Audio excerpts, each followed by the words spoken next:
नमस्कार मित्रों, आज हम लोग चर्चा करेंगे पंच महाभूत के बारे में, जिसको हम पंच महातत्व भी कहते हैं, जिसको पंच महाभूत भी कहते हैं, जिसको तुलसीदास जी ने कहा है बड़े अच्छे अपने चौपाई में, क्षिति जल पावक गगन समीरा, पंच तत्व यह रचित शरीरा। यह जो शरीर है ये पंच तत्वों से मिलकर बना है। ये पंच तत्व क्या है? ये पंच तत्व हैं आकाश, वायु, अग्नि, जल और पृथ्वी। ये पांच तत्व हैं जिनको हम पंच महाभूत भी कहते हैं। इन्हीं को हम पंच महातत्व भी कहते हैं, इन्हीं को पंच तत्व भी कहते हैं, और इन्हीं से हमारी पूरे शरीर बना है। ये शरीर ही नहीं बना है, ये पूरा जगत जो आप देख रहे हैं, पूरा संसार जो देख रहे हैं, चाहे बिल्डिंग हो, गाड़ी हो, जो भी है, पेड़ हो, पौधे हो, जो भी मटेरियल चीजें जो संसार में आप दिखती हैं, वो सभी इन्हीं तत्वों से मिलकर बनी है। इन पंच तत्वों का ही आपस में संगठन से आपका जगह जगह जो भी चीजें दिख रही हैं, सब कुछ इसी चीज से बनी है, पंच तत्व से। और जब ये पंच तत्व से हमारा शरीर बना है, जिस प्रकार आप ऐसे समझें जैसे कि ये बिल्डिंग बनी है, तो इस बिल्डिंग में बनी है क्या? इस बिल्डिंग में है ईंट, पत्थर, गिट्टी, सीमेंट, छड़, ये सारी चीजें हैं, कलर, पेंट, सारी चीजें हैं। अगर इसमें कोई क्षति आती है, कहीं टूटता है, कहीं फूटता है, तो उसका जो है रिजेनरेशन, उसको फिर से पुनर्निर्माण उन्हीं तत्वों से होगा। अगर कहीं से प्लास्टर हट गया है तो वहाँ क्या करेंगे? वहाँ हम सीमेंट और रेत को मिला के वहाँ का फिर से काम ठीक करेंगे। कहीं से कलर हट गया तो कलर लगाएंगे, कहीं से ईंट टूट गई तो ईंट लगाएंगे। इसी प्रकार आप कह सकते हैं कि जो चीज जिस तत्व से बना है, जिस चीज से बना है, उसकी रिपेयरिंग भी उसी चीज से होगी।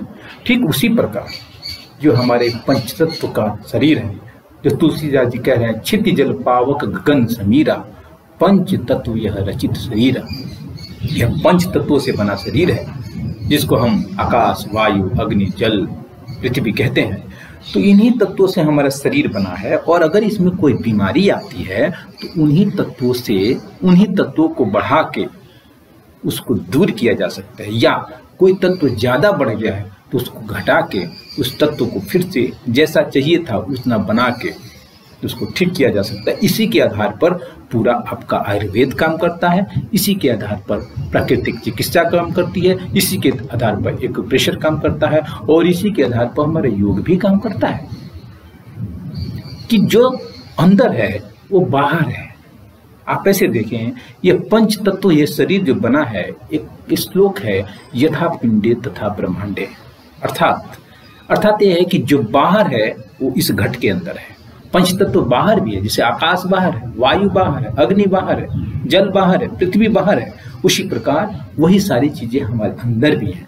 हमारे अंदर भी पृथ्वी है, हमारे अंदर भी जल है, हमारे अंदर भी वायु है, हमारे अंदर भी अग्नि है। अब देखेंगे कैसे ये पंच तत्व हमारे अंदर कैसे है।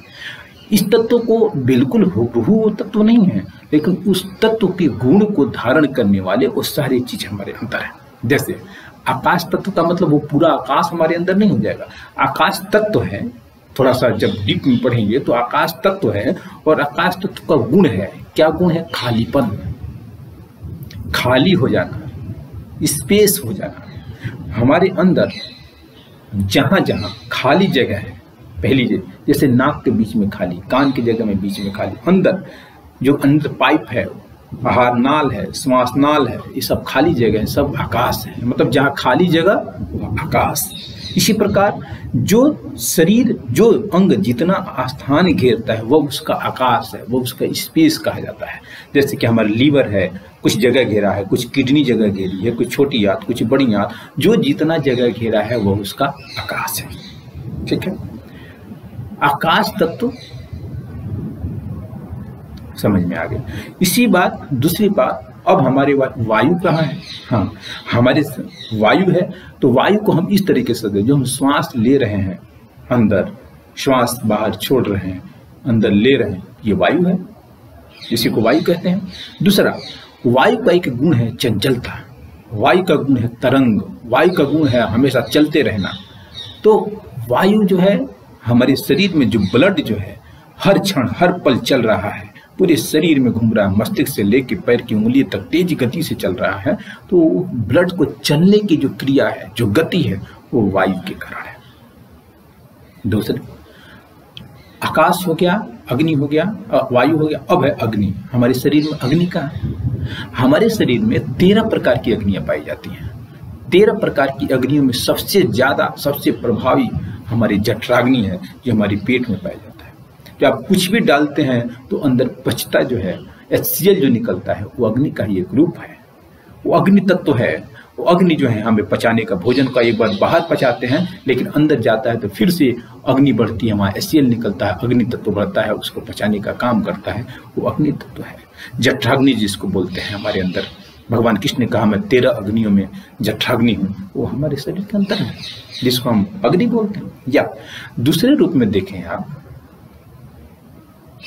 हमारा टेम्परेचर 0 नहीं है। हमारी बॉडी का टेम्परेचर या तो 37 डिग्री है या 98 फ़ारेनहाइट है, समथिंग 98 पॉइंट समथिंग उतना फ़ारेनहाइट है, या 37 डिग्री है, मीन्स 0 नहीं है, 37 डिग्री है। इसका एक टेम्परेचर हमेशा मेंटेन है। जब व्यक्ति मरता है तो ये सब ठंडा पड़ जाता है, 37 डिग्री नहीं रह जाता है। तो जो टेम्परेचर है हमारे शरीर का, ये सब आपका अग्नि तत्व के अंतर्गत है। जो जठराग्नि है अग्नि तत्व के अंदर है। कभी आप पानी पिए और पानी को वमन करें तो देखेंगे जो पानी अंदर से निकलेगा वो पानी हीट निकलेगा, गर्म निकलेगा, मतलब हाथ नहीं जल जाएगा, लेकिन हाँ गर्म महसूस होगा। जैसा आपने लिया था उससे ज्यादा उसकी हीट रहेगी, उससे ज्यादा गर्म रहेगा। यह हमारा अग्नि तत्व हमारे अंदर है। इसी प्रकार जल तत्व भी हमारे अंदर है। जल तत्व कहाँ है? जल तत्व हमारा थूक, हमारा लार, पसीना, यूरिन, मूत्र, शुक्र, वीर्य, ये सारे चीज, ब्लड, ये सब जो है क्या है? ये सारा आपका जल तत्व के कारण ही है। हार्मोन्स जो हमारे शरीर से निकलते हैं, HCl होगा, इंसुलिन हो गया, ये सारे जो निकल रहे हैं सब में क्या है? जल तत्व है। ये जल तत्व के प्रतीक रूप में हमारे अंदर है। इसी प्रकार पृथ्वी तत्व, पृथ्वी का मतलब क्या होता है? भारीपन, पृथ्वी का लक्षण है भारीपन। तो हमारे शरीर में जो भारी तत्व है वो पृथ्वी तत्व है। जैसे जो हार्ड है वो पृथ्वी तत्व का है। जैसे कि हमारे शरीर में हड्डियां जो होती हैं वो पृथ्वी तत्व से है, पृथ्वी तत्व का भाग है। जो मांस है वो पृथ्वी तत्व के कारण है। तो पृथ्वी तत्व जब कब भोजन करेंगे हम, यानी कि जिसमें पृथ्वी तत्व ज्यादा है वो वाला भोजन करेंगे, हमारा शरीर मोटा होता जाएगा। तो इस प्रकार आप कह सकते हैं कि आप समझ सकते हैं कि जो बाहर पंच तत्व है वो सारा अंदर है। और जो तुलसीदास जी ने कहा है कि क्षिति जल पावक गगन समीरा पंच तत्व यह रचित शरीरा, यानी कि सारे पंच तत्व हमारे अंदर है। अब स्वास्थ्य की दृष्टि से देखें, आयुर्वेद की दृष्टि से देखें तो ये 5 तत्वों से ही बनता है वात, पित्त और कफ। जैसे वायु, इन 5 तत्वों में पृथ्वी और जल जब मिलता है, तो कफ का निर्माण होता है। जब आकाश और वायु जब मिलता है तो वात का निर्माण होता है। जब अग्नि और जल मिलता है तो पित्त का निर्माण होता है। इसी को हम वात, पित्त और कफ, ये 3 चीजें हैं, त्रिदोष के नाम से जाने जाते हैं। और ये 3 दोष हमारे शरीर में अगर बैलेंस रहते हैं तो हमारा शरीर स्वस्थ रहता है। अगर वात बढ़ गया तो वात संबंधी रोग, पित्त बढ़ गया तो पित्त संबंधी रोग, कफ बढ़ गया तो कफ संबंधी रोग, यानी कि जो तत्व डिसबैलेंस हुआ उससे संबंधी रोग है। और वातज रोग, पीतज रोग, कफज रोग, इस प्रकार के रोग आयुर्वेद आचार्यों द्वारा आपने सुना होगा। तो ये सब कहाँ से बन रहे हैं? वात, पित्त, कफ, ये हमारे पंच तत्वों से ही तो बन रहे हैं। तो इस पंच तत्वों से ही हमारे रोग का डिवाइडेशन होता है। इसी के द्वारा जो है इन रोगों के बारे में जाना जाता है कि ये रोग किस प्रकार का है। तो वात रोग है, पित्त रोग है, तो पित्त रोग है तो अग्नि तत्व बढ़ी हुई है, तो अग्नि को कम करने वाला या जल को बढ़ाने वाला आहार लिया जाएगा जिससे ये मैनेज होगा। इसी प्रकार वात तत्व हमारे शरीर में बढ़ गया है, वात बढ़ा है, तो वात बढ़ गया है तो क्या किया जाएगा? वात बढ़ गया है मीन्स क्या? आकाश और वायु के कॉम्बिनेशन से वात बढ़ता है। तो वात बढ़ा है तो हमको ये करना पड़ेगा, आकाश बढ़ाना पड़ेगा। जब आकाश बढ़ाना पड़ेगा तो वायु को ज्यादा जगह मिलेगी, तो वात आपका कम होगा। उसके लिए क्या होगा? उसके लिए उपवास। जब उपवास करते हैं, हम पूरा खाली जगह बढ़ते हैं, खाली कर देते हैं, हम कुछ खाते ही नहीं, तो नाड़ियाँ खाली, पेट खाली, तो सब खाली खाली, तो आकाश तत्व को ज्यादा जगह मिल जाता है, वायु आराम से हर जगह यात्रा करती है, तो उसको क्या होगा? उससे जो वात रोग है कम होगा। साथ ही साथ जब आकाश तत्व बढ़ता है तो आपका चिंतन मनन की क्रिया तेज हो जाती है, बढ़िया डिसीजन लेते हैं, अच्छे विचार आते हैं। इसीलिए हमारे भारतीय संस्कृति के त्योहारों को उपवास से जोड़ा गया है। उपवास से जोड़ने से फायदा ये है कि जब हम उपवास करते हैं तो खाली जगह ज्यादा, आकाश तत्व ज्यादा बढ़ता है, तो हमारे चिंतन मनन पॉजिटिव दिशा में, सकारात्मक दिशा में अच्छा होता है। इसी प्रकार पित्त संबंधी रोग, पित्त संबंधी रोग मतलब आपका यहाँ जलन हो रहा है, हार्ट बीटिंग, हार्ट ज्वेलिंग हो रही है यहाँ पे, जिसको आप गैस फेल बोलते हैं। ये जब हो रहा है यहाँ एसिडिटी जिसको कहते हैं, एसिडिटी हो रही है, यानी कि एक जलन हो रहा है, तो क्या हो रहा है? अग्नि तत्व बढ़ा है। अग्नि तत्व में क्या? पित्त बढ़ा है। पित्त किससे बनना है? तो अग्नि और जल से बना है। तो हम क्या करेंगे? अग्नि और जल में तो अग्नि को घटाएंगे या जल को बढ़ाएंगे। तो ज्यादा से ज्यादा पानी पीजिए, ज्यादा से ज्यादा वो चीज भोजन कीजिए जिसमें जल तत्व ज्यादा हो, जैसे फल है, सब्जी है, ये सारी चीज लेंगे तो जिसमें जल तत्व ज्यादा है, तो आपके यहाँ जो एसिडिटी हो रही है कम होगी। साथ ही साथ पित्त माने अग्नि बढ़ाने वाली चीज कम खाइए, जैसे मसालेदार चीजें कम खाइए, एसिडिक चीजें कम खाइए, जैसे मिर्च मसाले कम खाइए, तो आपका एसिडिटी कम हो जाएगी। इसी प्रकार वात हो गया, पित्त हो गया। कफ संबंधी रोग, कफ संबंधी, हमारे शरीर में कफ ज्यादा बनता है, तो कफ बना क्या है? पृथ्वी और जल से।